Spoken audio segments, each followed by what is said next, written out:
got Spencer Page, all academic honors this year. We'll see if he can use those smarts to get his team out of this deficit. And we got a charge down low. Nice take there by Carter Thomas. Man. Freshman getting his feet set there. As we've got a replay. Realized there was a lot of contact coming in, and ball or not, you can't plow through somebody with their feet set. So Thomas, good situational awareness there. A couple yawns from the Eau Claire bench right now. I think just trying to find some life in this Blue Gold's offense. Got a full court press, and now a trap attempt over here by the scorer's table. Plowman's going to dish it off to Ryan Fleisch, and will reset at the top with Borchert. He'll set a screen. Quinn, can he get it going? Misfires there, and Hunter Ryan Fleisch had to fight with about 3 Blue Golds there, so they flip the possession arrow in the other end. Jadimbola going to work inside. Just looking for anything. T-Bon in the corner. Closely guarded by the steals leader in the conference. He's already got one in Eric Peterson. Works baseline. Cannot get it to go. That ball's going to go out, and it was last touched by Ryan Fleisch. I mean, from the start, Michael, we got the dunk, the little Euro step inside with Ryan Fleisch. The momentum was immediately towards the white and gold. Yeah, and you would think that there would be some sort of pushback, but there's just no pushback from the Blue Golds right now. And you gotta think that Brock Voigt's gonna have to do something here. He's got the ball, gets double teamed. Jadimbola gets it going, so maybe there it is. Brock Voigt, he doesn't have to do all the damage in the scoring category. You know he's gonna draw bodies. Yep. Blue Golds. Huge 3.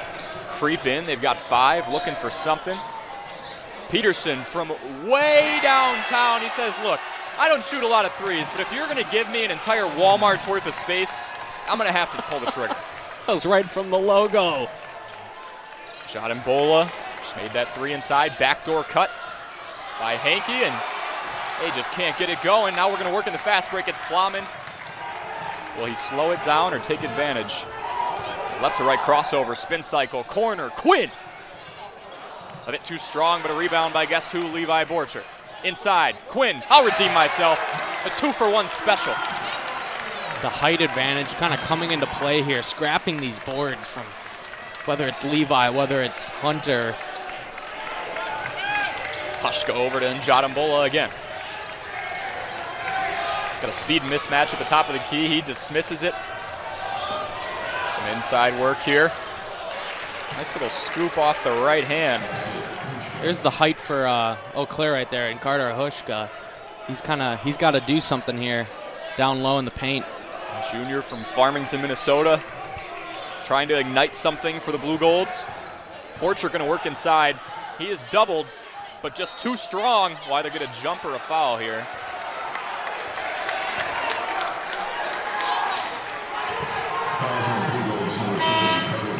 So Hushka gets tagged with the reach in there as Borchert was fighting for the loose ball.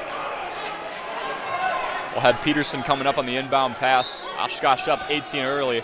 If you're just tuning in, you've missed a lot, but there's a lot to go. 18-0 run to start the game for Oshkosh. It's evened out since. Borchert working inside and just a bit too strong off the backboard on that one. Rebound Voigt. Huge rebound for Brock. Voigt a little handoff screen combination. Tried to go for a give and go, but he was locked down by Borchert and Ryan Fleisch, both focused on Voigt right now. Jadimbola gonna kick it to the corner. Hushka, and now an errant jumper there by Spencer Page. That ball's going the other way. And that's the 5th team foul for the Blue Golds. Some foul trouble early for this Eau Claire team. Just looking for some answers here. They're trying to be aggressive inside, but now the whistle starts to get blown. If you're Matt Lewis, you got to be ecstatic right now, but he is, as I said before, he's hyper-focused on the task at hand. The only thing that can hurt the Fish here is the dreaded double play. Gage Williams will be tasked with making sure he doesn't roll over on the ball. He takes ball 1 up and away. Williams batting .223. He's got 1 big blast and 20 RBIs on the year. Here's the 1-0 pitch from Rivera. Williams skies this one out of play. Rivera tripping over his own feet. That one going into the stands, and that was caught by a fan. The souvenir there. So 1-1 count. 1-0 ball game here in Kenosha, Wisconsin. If you're just joining us, Reagan Rivera and Victor Loa going toe-to-toe at it on the mound.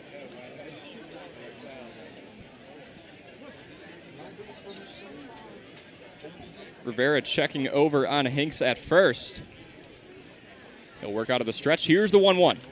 Bunt attempt by Gage Williams. That one pops straight up and into the visitors' dugout. You almost wonder watching this scenario, do the Kingfish try the little double steal here to tie the game? If Hinks takes off to second, forces Connor Stewart to throw over, Jay Bashirs could sprint the final 90 feet and tie the game. That scenario is still in play here. It's a 1-2 count, so you will not see Williams try and bunt the ball again.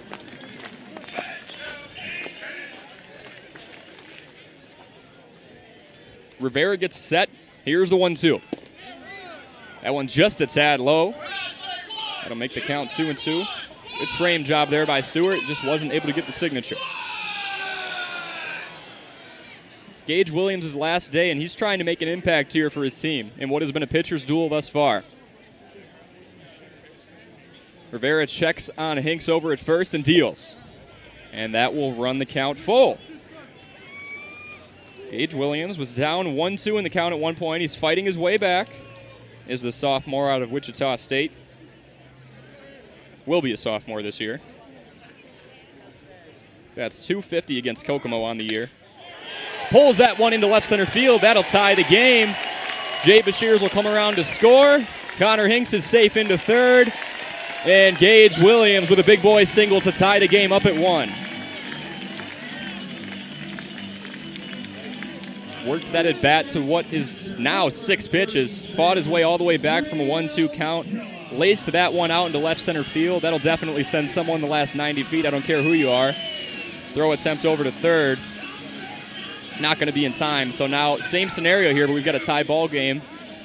And the other catcher on the team, Rail Gillum, who's already got a single today, is going to try and do some damage. Rivera deals. That one called a ball. Rivera up to 56 pitches. Pitch count really isn't an issue, but getting out of this inning might be. Quick check over on Williams at first. Again, you wonder, 1 out, do you try and do the double steal? This time it would be Williams going over to second and Hinks coming home. Here's the pitch from Rivera. That one fouled straight back near the press box by Gillum.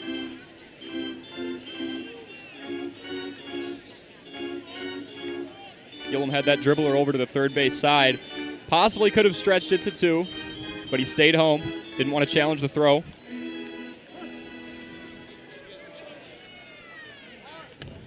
Shows bunt here and bunts that one straight out of play. Nearly cleared the net.